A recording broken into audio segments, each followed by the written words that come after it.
Boa tarde, meus amores, como estamos? Estou bem, eu creio que vocês também estão bem. Vamos estudar hoje sobre a ditadura civil-militar. Quando isso aconteceu? Inicialmente, turma, eu gostaria que vocês se colocassem num lugar confortável, silencioso, onde vocês pudessem fazer uma leitura do texto inicialmente, para que vocês pudessem compreender as informações que vocês irão receber. Tudo bem, gente? Então, vamos dar início. Então, o tema de hoje é a ditadura civil-militar. O que foi isso? Quando isso aconteceu? Então vamos lá. Em 1º de abril de 1964, uma junta militar tomou o poder no Brasil, dando início a 21 anos de ditadura militar. Os governantes escolhidos pelos chefes militares, eles se apoiavam nos pressupostos de uma doutrina de segurança nacional, a DSN. Isso mesmo. E aí nós vimos, logo após o golpe militar, como já falei, os militares assumiram o governo e impuseram uma série de medidas com o objetivo de centralizar as decisões políticas e se manter no poder. Como eles fizeram isso? Eles fizeram isso instituindo, decretando os atos institucionais. O que é ou o que foram esses atos? É uma determinação baixada pelo governo que não depende da aprovação do Congresso. E nós vemos inicialmente quando isso começou a ditadura militar, né? 1º de abril de 1964. E o governo instituiu aí os AIs, ou os atos institucionais. Esses atos, como já falei, eles eram determinação baixada pelo governo que não precisava da aprovação do Congresso. Durante a ditadura, foram impostos 17 atos institucionais, sendo os 5 primeiros os principais. Então, vamos lá. Continuando, logo após essas medidas, esses atos institucionais, houve a propaganda ideológica, ou seja, a propaganda ela veio difundir uma ideologia que já estava sendo concretizada lá no governo dos militares. Por quê? Porque estava sendo instituído atos institucionais que fazia com que fundamentasse aquele regime de governo. A propaganda foi muito utilizada pelo regime militar para difundir suas ideologias. O governo militar tinha a intenção de exaltar o nacionalismo e transmitir a impressão de que o Brasil se tornava uma grande potência, encobrindo os problemas enfrentados pela população.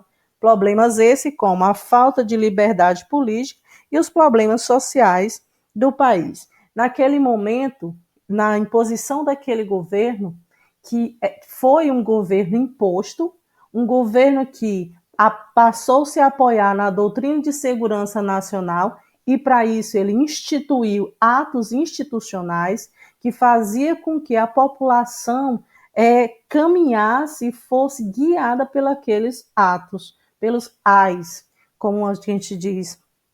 E isso fez com que o governo fundamentasse ainda mais com a sua propaganda ideológica.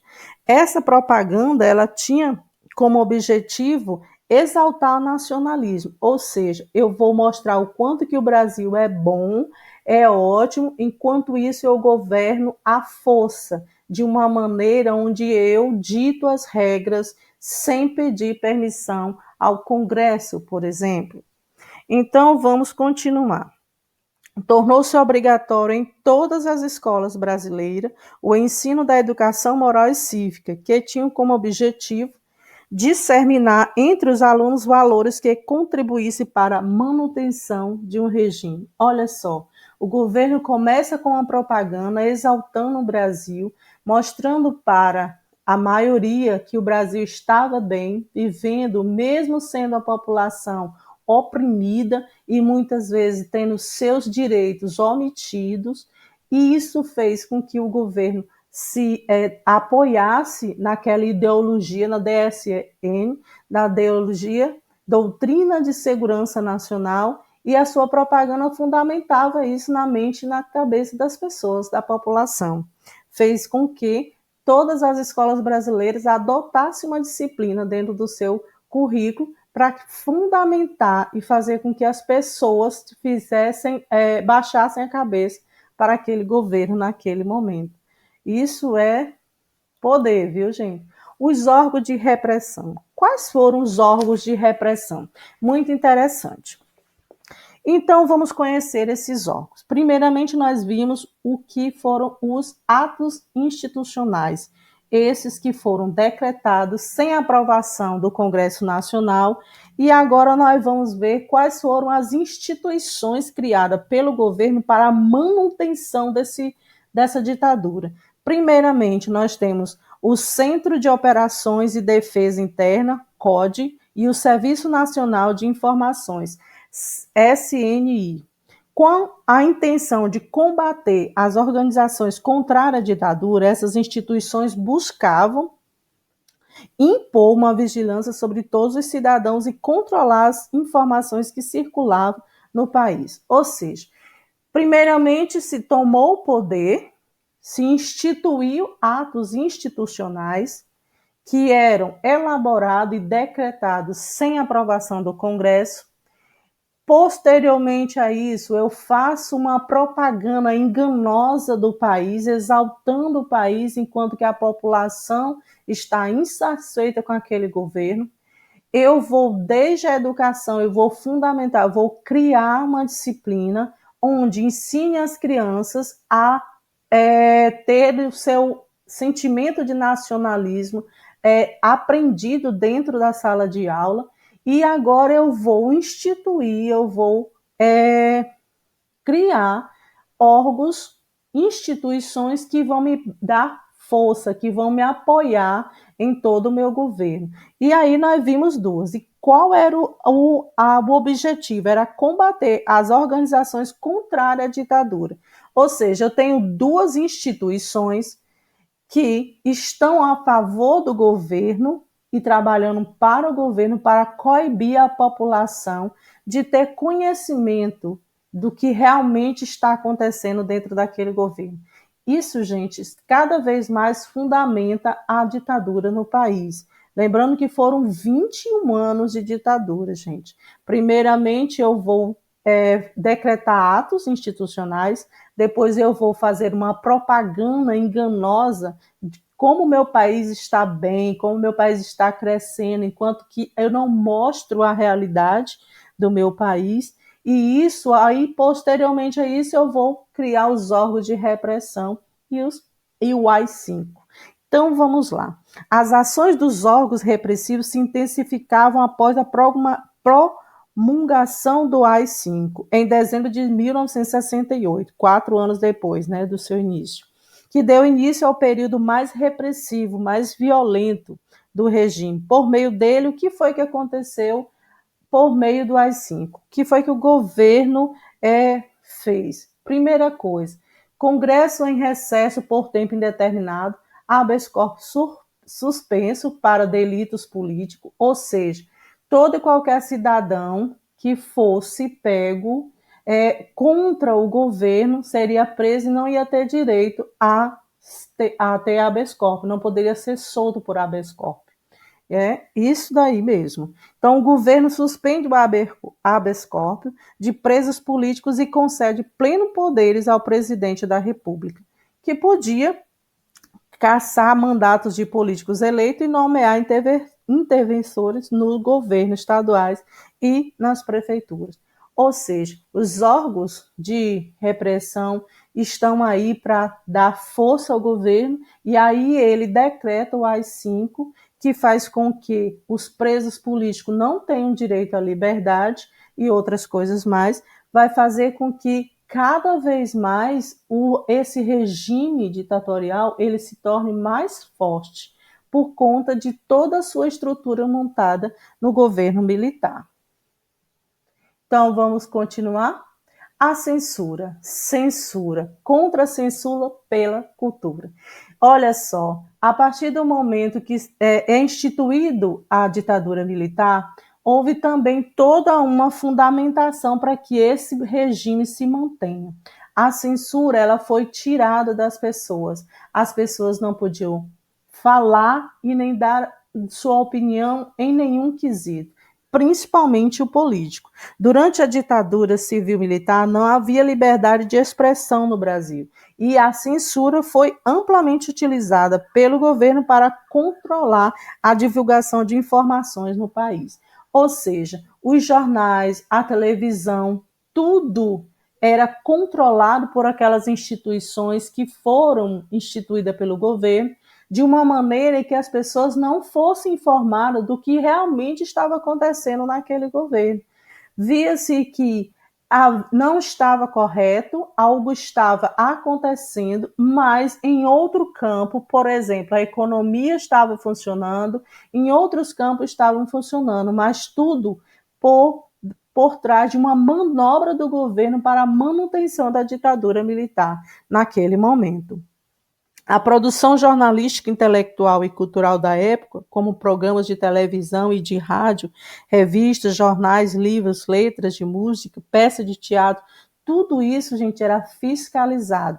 Não se fazia nada, não se colocava nada na tela dos rádios sem que o governo fiscalizasse. E se ele tivesse a certeza que de qualquer conteúdo fosse contrário à ideia do seu governo, com certeza seria tirado de circulação. E isso por conta que a censura naquele momento foi estabelecida naquele governo. Dando continuidade às resistências à ditadura. E aí, o que foi que a população fez? A população foi para as ruas. Mas essa população, mesmo ela sendo tão grande, ela não tinha, ainda naquele momento, ela não tinha informação suficiente para fazer uma manifestação, para fazer uma mobilização que pudesse, naquele momento, acabar com aquele governo. E aí nós vamos ver tantas outras coisas que foram acontecendo durante a ditadura, e aí nós vamos ver que a população, sim, foi para a rua, foi para as ruas, mas não conseguiu resistir ao poderio daquele governo, um governo opressor que fundamentou o seu governo tirando a liberdade da população, tirando a população de cena e colocando na mente das pessoas aquilo que ele queria através das suas propagandas ideológicas.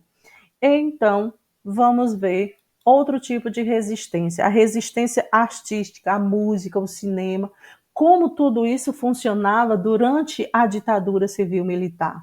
Tudo isso era confiscado, era fiscalizado. A música brasileira, naquele momento, ela